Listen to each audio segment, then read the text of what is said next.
Naaalala mo pa ba ang larong ito?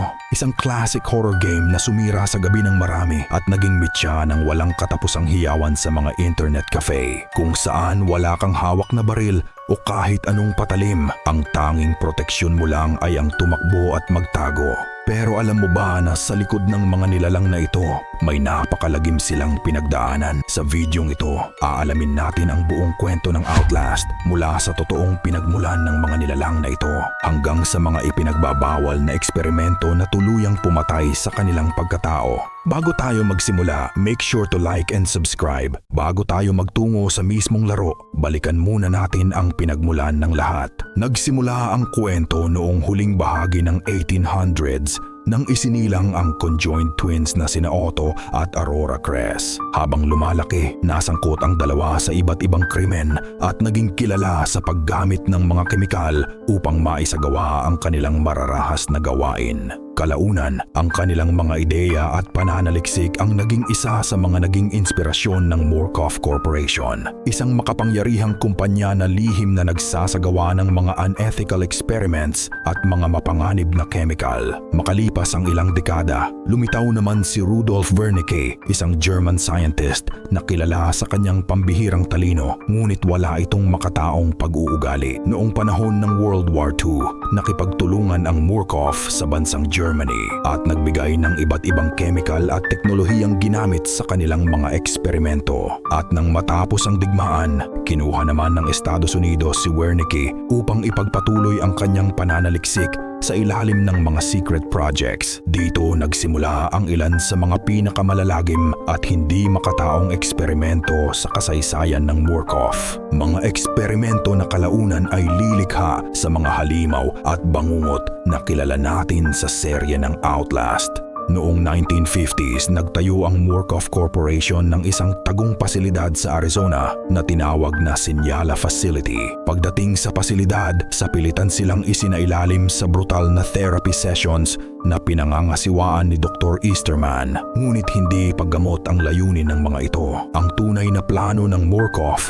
ay sirain ang kanilang pagkatao, i-brainwash sila at gawing mga perpektong sandata na maaari nilang kontrolin. Upang maisagawa ito, isinasabak ang mga reagents sa mga nakamamatay na pagsubok na tinatawag na trials. Sa bawat trial, kailangan nilang mabuhay habang hinahabol at pinapatay sila ng mga tinatawag na prime assets. Mga dating test subjects na tuluyan nang nasira ang isip at naging mga mamamatay tao. Kabilang dito si Leland Coyle, isang marahas na dating pulis na armado ng kanyang baton at walang awa sa sinumang mahuhuli niya. At si Mother Gooseberry, isang baliw na babae na may dalang puppet na tinuturing niyang sariling anak. At kapag natapos ang isang trial, hindi pa doon nagtatapos ang paghihirap ng mga reagents.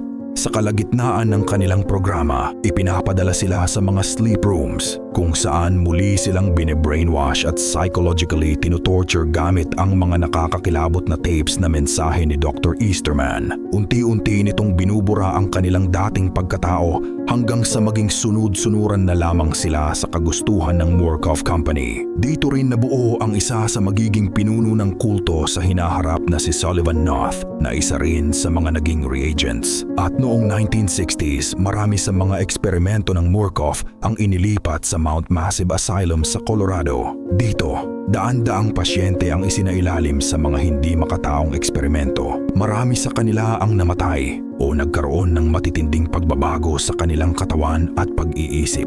Maging ilan sa mga scientist na sangkot sa proyekto ay naging biktima rin ng sarili nilang mga eksperimento. Dahil sa sunod-sunod na mga insidente, isinara ang Mount Massive Asylum makalipas ang 10 taon. Ngunit hindi doon nagtapos ang lahat. Makalipas lang ang ilang dekada, bandang 2009, lihim na muling binuksan ng Murkoff ang Mount Massive Asylum. At dito muling bumalik si Rudolf Wernicke upang buhayin ang kanyang pinakadakilang proyekto, ang Project Walrider. Isang proyekto na nakabatay sa dekada ng unethical human experimentation at pag-aaral sa isip ng tao. Dito nila halos na perpekto ang tinatawag na morphogenic engine, isang aparato na kayang manipulahin at baguhin ang isip ng mga pasyenteng isinasailalim dito. Kasabay nito, gumamit sila ng microscopic nanites, mga napakaliit na makina na nangangailangan ng host upang mabuhay at gumana. Kapag matagumpay nilang makontrol ang mga ito, nabubuo ang nilalang na tinatawag na wall rider.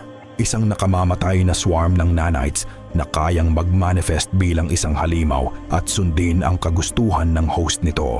Makalipas ang 4 na taon, isang software engineer sa Mount Massive Asylum ang lihim na nagpadala ng impormasyon sa isang journalist na nagngangalang Miles Upshur. Ayon sa tip na natanggap niya, may mga madidilim at hindi makataong eksperimento umanong isinasagawa sa mga pasyente sa loob ng pasilidad. Dito nahuli ng Murkoff ang software engineer na si Waylon Park at bilang parusa sa paglalabas ng impormasyon, ginawa nila siyang isa sa kanilang mga pasyente. Ngunit bago pa man nila maisakatuparan ang kanilang mga plano, isang malaking sakuna ang naganap sa Mount Massive Asylum. Nagawa ng wall reader na makatakas mula sa kanilang kontrol at pinatay nito ang halos lahat ng staff sa pasilidad. Kasabay nito, nagkaroon ng malawakang riot ang mga pasyenteng isinailalim sa mga eksperimento. At sa gitna ng kaguluhang ito, natanggap ni Miles Upshur ang email tungkol sa mga nangyayari sa loob ng Mount Massive Asylum. Pero hindi ang kasalukuyang mga nangyayari dito. Bilang isang investigative journalist, agad siyang nagtungo sa asylum, dala lamang ang kanyang camcorder, determinadong ilantad sa buong mundo ang mga sikreto ng Murkoff. Ngunit pagpasok pa lamang niya sa loob, napansin na niyang may mali. Tahimik ang buong lugar, walang mga gwardya at walang mga doktor na makikita na dapat ando doon. At tila wala na sa normal ang operasyon ng asylum. Habang mas lumalalim ang kanyang pag-iimbestiga, natuklasan niya ang nakakakilabot na katotohanan. Halos lahat ng staff sa Mount Massive ay patay na. Samantala, ang mga pasyenteng isinailalim sa eksperimento naman ay naging marahas, baliw at lubhang deformed na mga nilalang na tinawag na variants. At sa gabing iyon, napagtanto ni Miles na hindi lamang siya pumunta roon upang mag-imbestiga. Kailangan din niyang makalabas dito ng buhay at hindi nagtagal, nakatagpo niya ang isa sa mga pinaka-nakakatakot na variant. Si Chris Walker, isang napakalaking nilalang na kilala sa kanyang brutal na lakas at sa nakakatakot nitong itsura. Ang pagpunit at paghugot ng ulo ng kanyang mga biktima gamit ang kanyang mga kamay ang daan nito upang kumitil. Na humabol kay Miles sa iba't ibang bahagi ng asylum habang paulit-ulit siyang tinatawag na Little Pig. Nakilala rin niya si Father Martin, isang relihiyosong pasyente na naniniwalang ang wall rider ay isang Diyos. Dahil dito, pilit niyang ginagabayan si Miles at pinapapunta sa kinaroroonan nito upang masaksihan umano nito ang glory ng wall rider.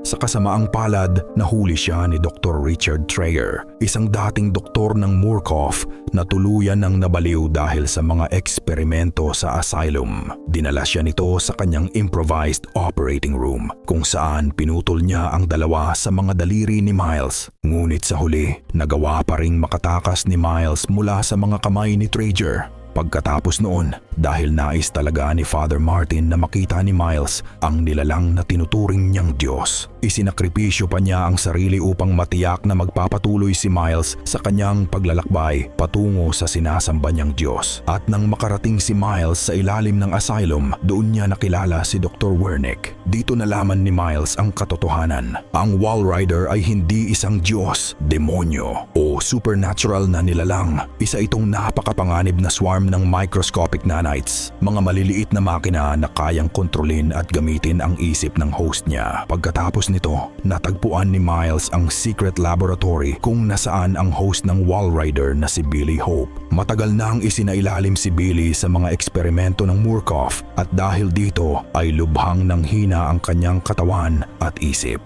Upang tuluyang mapigilan ang wall rider, pinatay ni Miles ang life support system ni Billy. Ngunit ang sumunod ay hindi ang kanyang inaasahan. Nang mamatay si Billy Hope, naghanap ng bagong host ang wall rider. At ang napili nito ay si Miles mismo. Sa mga huling sandali, nagpadala ang Murkoff ng isang heavily armed tactical team upang linisin ang lahat ng ebidensya ng kanilang mga eksperimento. Pagkakita nila kay Miles, agad nila itong pinagbabaril. Ngunit huli na ang lahat dahil nasa loob na niya ang Walrider. Samantala, sa kabilang bahagi ng asylum, si Waylon Park, ang software engineer na nagpadala ng email kay Miles, ay nagawang makalabas ng buhay. At bago pa man siya tuluyang makaalis, nakita niya si Miles na kontrolado na ng Walrider. Sa huli, nagawa ni Waylon na mailabas sa publiko ang mga dokumento at ebidensya na kanyang nakalap. At dahil dito, nagsimulang mabunyag sa buong mundo ang mga kasamaan at madidilim na eksperimento ng Murkoff Corporation. Makalipas ang ilang linggo, ang mag-asawang cameraman at reporter na sina Blake at Lynn Langerman ay nagtungo sa disyerto ng Arizona sakay ng isang helicopter. May iniimbestigahan silang kaso ng isang buntis na babae na natagpuang patay sa hindi maipaliwanag na pangyayari at nais nilang malaman kung ano talaga ang nangyari. Ngunit sa hindi inaasahang pagkakataon, bumagsak ang kanilang sinasakyang helicopter malapit sa isang liblib na bayan na tinatawag na Temple Gate. Pagkagising ni Blake, agad niyang hinanap ang kanyang asawang si Lynn gamit ang kanyang kamera. Ngunit habang ginagalugad niya ang lugar, natuklasan niya ang isang nakakagimbal na katotohanan na ang buong bayan ng Temple Gate ay kontrolado ng isang relihiyosong kulto na gumagawa ng mga nakakatakot at mararahas na gawain. At ang namumuno rito ay si Sullivan North, ang dating test subject ng Murkoff na ngayoy itinuturing ng kanyang mga tagasunod bilang isang propeta. Naniniwala si North na malapit na ang katapusan ng mundo. At nang malaman niyang buntis si Lynn, ipinahayag niya sa buong kulto na ang batang nasa kanyang sinapupunan ay ang Antichrist na magdadala ng katapusan sa sangkatauhan. Dahil dito naging sentro si Lynn ng kanilang mga paniniwala at kaguluhan. Habang desperadong hinahanap ni Blake ang kanyang asawa, unti-unti ring nalagay sa panganib ang kanyang buhay. Kasabay nito ang mga matitinding hallucinations, mga bangungot na konektado sa kanyang nakaraan at sa traumatikong pagkamatay ng kanyang kaibigang si Jessica. Kalaunan, natuklasan ni Blake ang mas malaking katotohanan. Lihim palang minamanipula ng Murkoff ang buong lugar gamit ang mga radio towers na matatagpuan malapit sa bayan. Ang mga tower na ito ay naglalabas ng mga signal na nakaaapekto sa isip ng tao, dahilan upang magkaroon ng hallucinations, paranoia at pagkawala ng katinuan. Dahilan din kung bakit patuloy na nakakaranas si Blake ng mga nakakatakot na pangitain. Patunay na hindi pa rin tumitigil ang Murkoff sa kanilang mga eksperimento. Sa huli, naniwala si Sullivan North na tuluyan nang dumating ang katapusan ng mundo. Dahil dito, siya at ang marami sa kanyang mga tagasunod ay nagpakamatay bilang paghahanda sa kanilang inaakalang pagdating ng paghuhukom. Samantala, matapos ang lahat ng kanyang pinagdaanan, natagpuan ni Blake si Lynn. Ngunit huli na ang lahat. Matapos niyang manganak sa gitna ng kaguluhan, tuluyang binawian ng buhay si Lynn sa mga kamay ni Blake. Ang kwento ng Outlast ay patunay kung gaano kadelikado ang teknolohiya kapag ginamit sa maling paraan.